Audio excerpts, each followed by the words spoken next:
നാരായണം നമസ്കൃത്യ നരം ചൈവ നരോത്തമം ദേവീം സരസ്വതീം വ്യാസം തതോ ജയമുദീരയേ. അർത്ഥശാസ്ത്രമിദം പുണ്യം ധർമ്മശാസ്ത്രമിദം പരം മോക്ഷശാസ്ത്രമിദം പ്രോക്തം വ്യാസേനാമിത ബുദ്ധിനാ.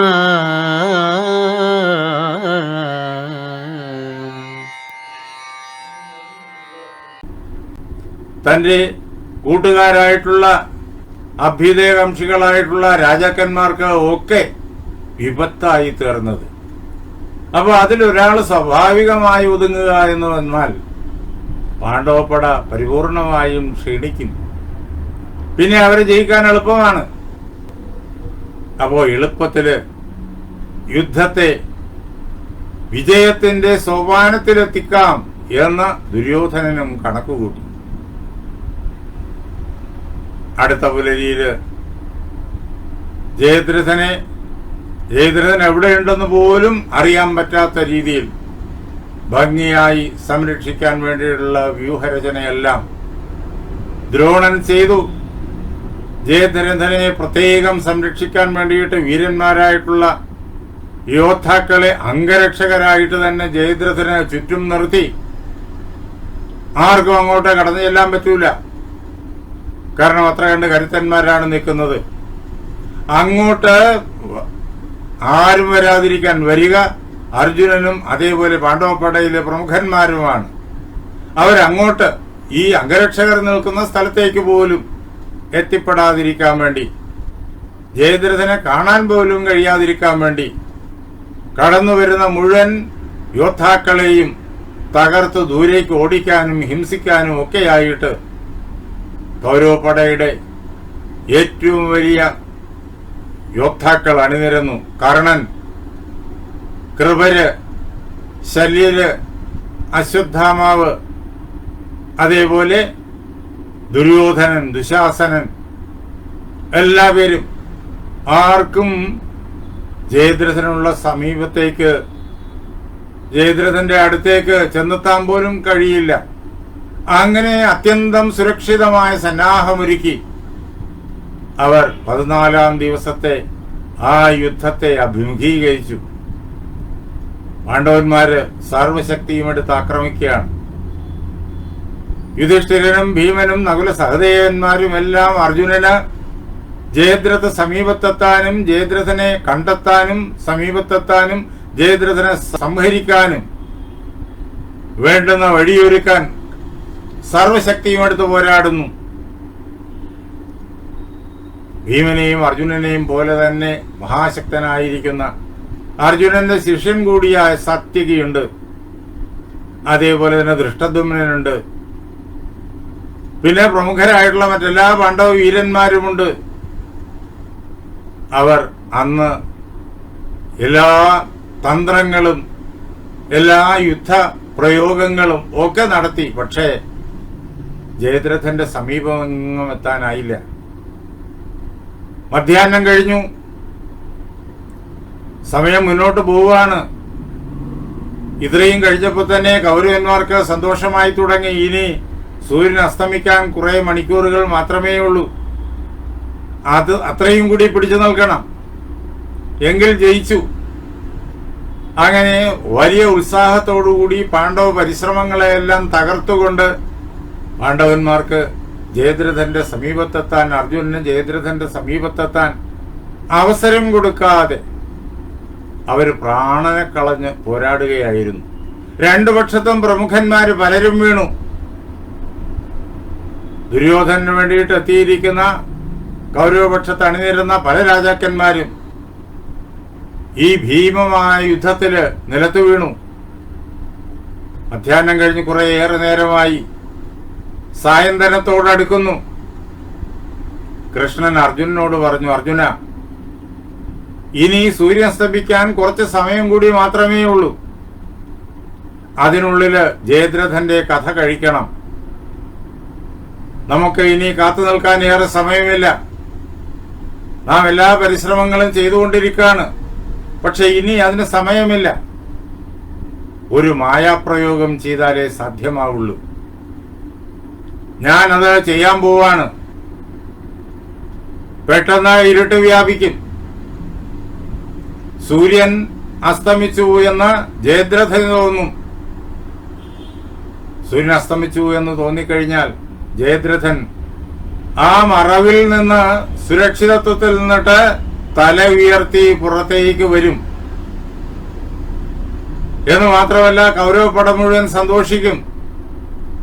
സൂര്യൻ അസ്തമിച്ചല്ലോ, ഇനിയിപ്പോ യുദ്ധം നിർത്തുന്നു. സൂര്യൻ അസ്തമിച്ചാൽ പിന്നെ യുദ്ധമില്ല. അന്നേ വരെ അങ്ങനെ തന്നെയായിരുന്നു, അതിന് വ്യത്യാസമില്ല. അങ്ങനെ യുദ്ധം നിർത്തിക്കഴിഞ്ഞാൽ പിന്നെ അർജുനൻ അഗ്നിപ്രവേശം ചെയ്യണം. വിജയമുഹൂർത്തം അടുത്തു വരുന്നതോർത്ത് കൗരവന്മാർ സന്തോഷിക്കും. അർജുന, ഞാൻ ചെയ്യുന്ന മായാപ്രയോഗമാണത്. സൂര്യൻ അസ്തമിച്ചിട്ടല്ല ഇരുട്ട് വ്യാപിക്കുന്നത്. അസ്തമിച്ചു എന്ന് കൗരവന്മാർക്ക് തോന്നും, ജയദ്രഥന് തോന്നും. ആ അവസരത്തിൽ വളരെ വേഗത്തില് സകല പ്രതിബന്ധങ്ങളെയും കടന്നുകൊണ്ട് ഞാൻ നിന്നെ ജയദ്രഥന്റെ മുന്നിലെത്തിക്കും. തടഞ്ഞു നിൽക്കുന്ന മഹായോദ്ധാക്കളെ മുഴുവൻ നീ അതിനിടയ്ക്ക് ആ വളരെ വേഗത്തിലുള്ളതായ ആ മുന്നേറ്റത്തിനിടയ്ക്ക് നിന്റെ അമ്പുകൾ കൊണ്ട് തകർത്തെറിയണം. അവരെല്ലാം പരാജയപ്പെടുത്തണം. അങ്ങനെ വളരെ വേഗത്തിൽ നിന്നെ ഞാൻ ജയദ്രഥന്റെ മുൻപിലെത്തിക്കും. ജയദ്രഥനെ കാണിച്ചു തരും. ജയദ്രഥൻ അപ്പോൾ മറവിൽ നിന്ന് പുറത്തു വന്ന അവസ്ഥയിലായിരിക്കും. പിന്നെ ഒരു നിമിഷം പോലും വൈകിക്കരുത്. സൂര്യൻ അസ്തമിച്ചല്ലോ എന്ന് കരുതി ഒരു നിമിഷം പോലും താമസിപ്പിക്കരുത്. സൂര്യൻ അസ്തമിച്ചിട്ടില്ല. നീ ഉടനെ ജയദ്രഥന്റെ കഴുത്ത് അമ്പുകൊണ്ട് അറുക്കണം. പക്ഷെ അവന്റെ തല താഴെ വീഴാൻ പാടില്ല. അവന്റെ പിതാവായിരിക്കുന്ന വൃദ്ധക്ഷത്രൻ അവനൊരു പ്രത്യേക അനുഗ്രഹം കൊടുത്തിട്ടുണ്ട്. ജയദ്രഥന്റെ തല ആരാണോ അറുത്ത് ഭൂമിയിലിടുന്നത് അയാള് മരിച്ചു പോകും, തലപൊട്ടി മരിച്ചു പോകും എന്നാണ് ആ അനുഗ്രഹം. വൃദ്ധക്ഷത്രൻ തപസ് ചെയ്യുന്ന ദിശ പറഞ്ഞുകൊടുത്തു കൃഷ്ണൻ. അവിടെ ഈ സമയമാകുമ്പോഴേക്കും അയാള് സന്ധ്യാവന്ദനം, സന്ധ്യ അടുക്കാൻ പോകുന്നല്ലോ, വൈകുന്നേരമാകുന്നു. അതിനു വേണ്ടിയിട്ട് തയ്യാറെടുത്ത് അതിനു വേണ്ടിയിട്ടുള്ള ക്രിയകളിൽ മുഴുകിയിരിക്കുകയായിരിക്കും. അയാളുടെ മടിയിൽ ഇട്ടു കൊടുക്കണം എന്ന് അർജുനന് നിർദ്ദേശം കൊടുത്തു. എന്നിട്ട് കൃഷ്ണൻ വളരെ വേഗത്തില് ജയദ്രഥൻ ഏതാണ്ട് എവിടെയാണ് എന്ന് കൃഷ്ണൻ പൂർണ്ണമായും നിശ്ചയിച്ചു കഴിഞ്ഞിട്ടുണ്ട്. അതുവരെയുള്ള പാണ്ഡവ സൈന്യങ്ങളുടെയും ആക്രമിക്കുന്ന പാണ്ഡവ സൈന്യങ്ങളുടെയും അവരെ നേരിടുന്ന കൗരവ സൈന്യങ്ങളുടെയും ആ യുദ്ധത്തിന്റെ രീതി വെച്ചിട്ട് കൃഷ്ണൻ കണക്കുകൂട്ടി എവിടെയാണ് ജയദ്രഥൻ എന്ന്. അവിടേക്ക് വളരെ വേഗത്തിൽ തേര് തെളിച്ചു കൊണ്ടുപോയി. ഗരുഡ വേഗത്തിലാണ് കൃഷ്ണൻ തേര് പായിക്കുന്നത്. പെട്ടെന്ന് ഇരുട്ട് വീണു. ഇരുട്ട് വീണത് കണ്ടിട്ട് കൗരവന്മാർ സന്തോഷിച്ചു, ജയദ്രഥൻ സന്തോഷിച്ചു. സൂര്യനിത അസ്തമിച്ചിരിക്കുന്നു. കൃഷ്ണൻ തന്റെ മായ കൊണ്ട് നിർമ്മിച്ച ഇരുട്ടായിരുന്നു. ജയദ്രഥൻ മറവിൽ നിന്നിട്ട് പുറത്തേക്ക് വന്നു. തല ഉയർത്തി നോക്കാൻ തുടങ്ങി സൂര്യനെ.